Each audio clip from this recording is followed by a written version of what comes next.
So I wanted to make a little video today that might help some other people out.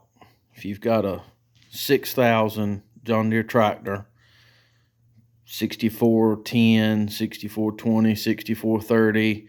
It's got the Powerquad transmission with the left-hand electric reverser.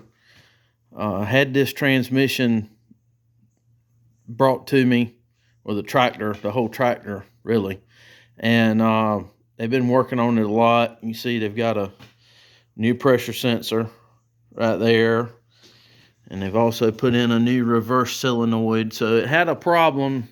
Everything in forward worked great.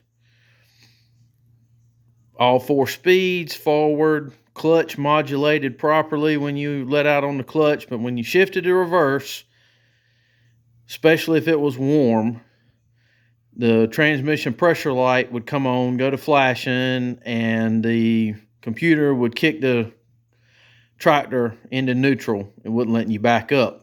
And you could get it to back up if you run the throttle all the way up when it was hot, put it in reverse, and it would work some. Not much, but some. So it's been a recurring problem with this tractor for a while. I've run across this and wanted to show maybe this would help somebody else in the future. So anyhow, reverse is on the back of the transmission. This is in between the this is the Powerquad part that's in the front. Then you can split it at where the range box is. Your ABCD is behind this, and then your bevel gear housing and all that. But this is what you get when you split it to get just the Powerquad part. And this you see tore apart is the reverse clutch or reverse brake. They call it a brake.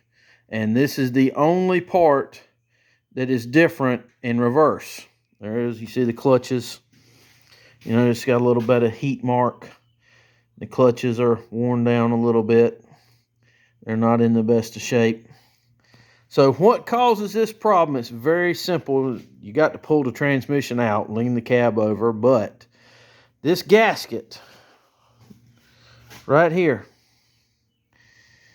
that is the port that supplies pressure from that little hole right there to this little hole right here. That puts pressure on that piston right there. And that gasket blows out right there. And it dumps all the pressure back into the cavity of the transmission.